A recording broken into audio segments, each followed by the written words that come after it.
It was only a matter of time before three things would finally come together: affordable telescopes made available to the public, home-based editing software, and a popular public medium such as YouTube. Considering how I stepped outside and took this image of the moon with a mere Canon Rebel camera with a 300 zoom lens, you'd think that someone, somewhere possessing a more powerful telescope would eventually capture strong evidence of alien activity. They have. Bill Bryson hasn't been active in a few years, but when he was often, well, corny in his delivery and may have jumped to some conclusions, but he also captured this. I count at least 10 UFOs passing here, once more in slow motion.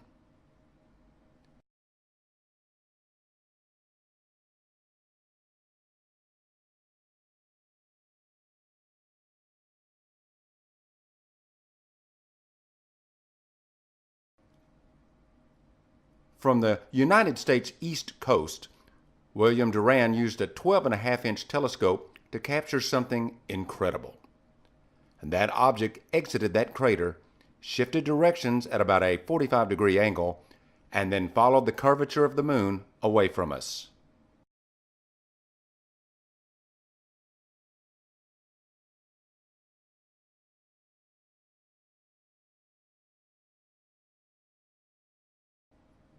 In slow motion, notice the shadow briefly visible on the crater wall.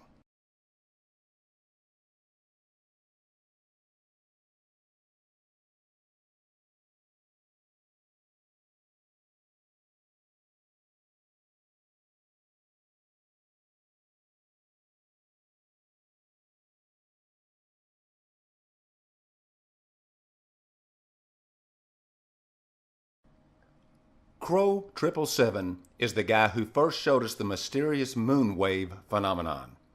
And as you'll see, he's also captured some other very compelling stuff.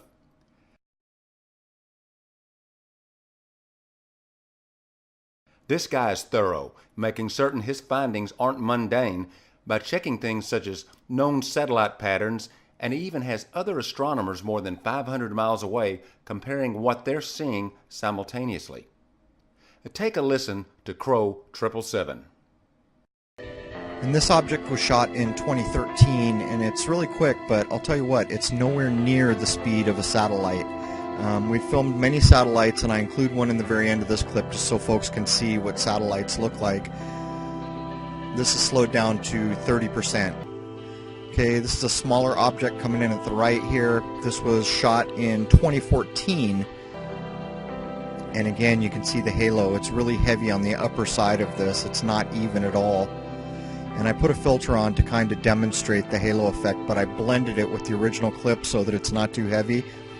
But you can distinctly see the halo and that it's thicker on one side than the other.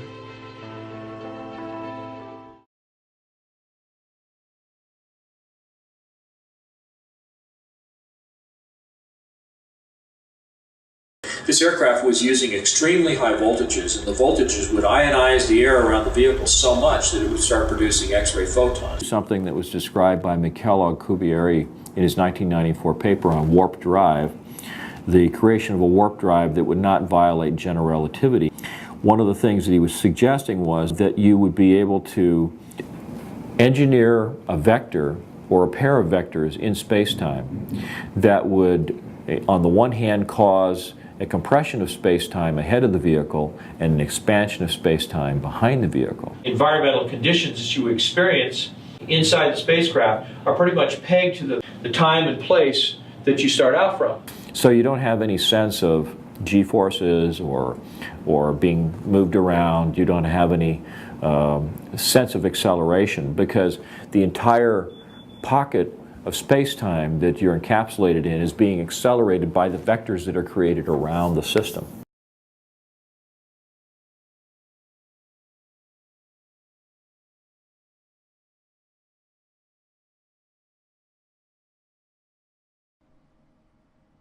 Here, Crow 777 has captured what appears to be a spacecraft firing a glowing propulsion unit.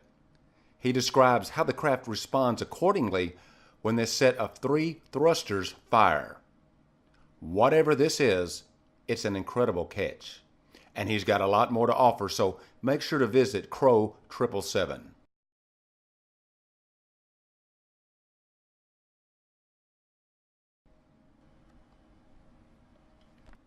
Now, before we look at the next astronomer and his work, check out this restored image from the Apollo archives. Brett Shepard is an amazing talent and friend who has a great story we'll cover further in another presentation. But in this image, he's truly helping us to see what is being hidden in plain sight. It's important that you see this. It will help you to rationalize what you're going to see next. Bruce Schwarz, aka Bruce Sees All, is dedicated to busting this thing wide open for the rightful sake of humanity. Bruce is finding ways to cut through the filters many of us believe are keeping us from seeing the true surface of the moon. He's using 3D imagery techniques to essentially map out what he claims are artificial surface structures. Entire cities, people. And while others are wasting time strictly adhering to what they've been taught, Bruce is busy creating roadmaps of the moon. John Lear tells us that as many as 250 million people are living on the moon, and that there is a breathable atmosphere present. Maybe he's right. And you heard right, he said people. But keep in mind, if they're not born on Earth, they are still considered extraterrestrials.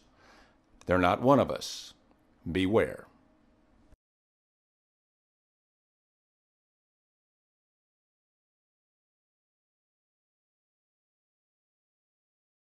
That we don't usually see, right? Zoomed out. And even when we're very close in, we don't usually see these. There's color also on the surface. See? Change the hue of the surface. Wow. Do you see what's there?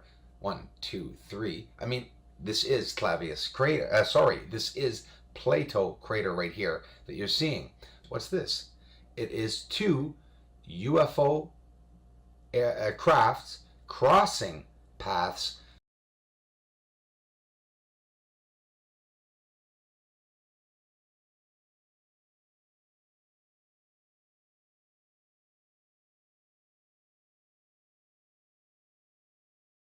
The fact that it's going through clouds is astonishing me.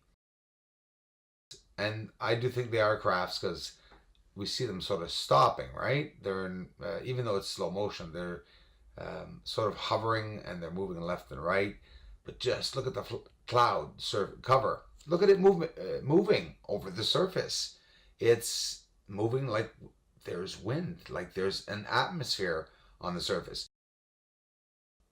Now you want to see atmosphere? What the heck is this? What are they flying through? Look what's on the surface. I mean, I'm close now and what the hell? It looks like they're flying through clouds. I mean, hey, look, it's not cloudy down here on Earth.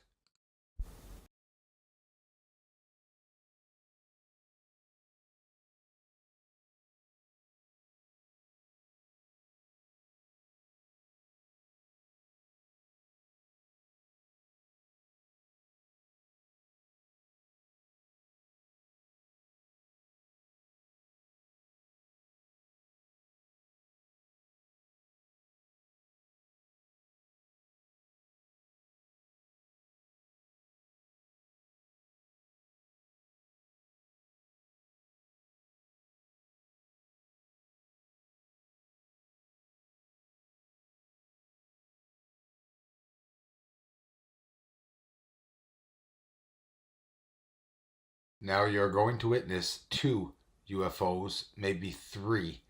One looks like his shadow's on the ground, that close. If not, there's 3 here.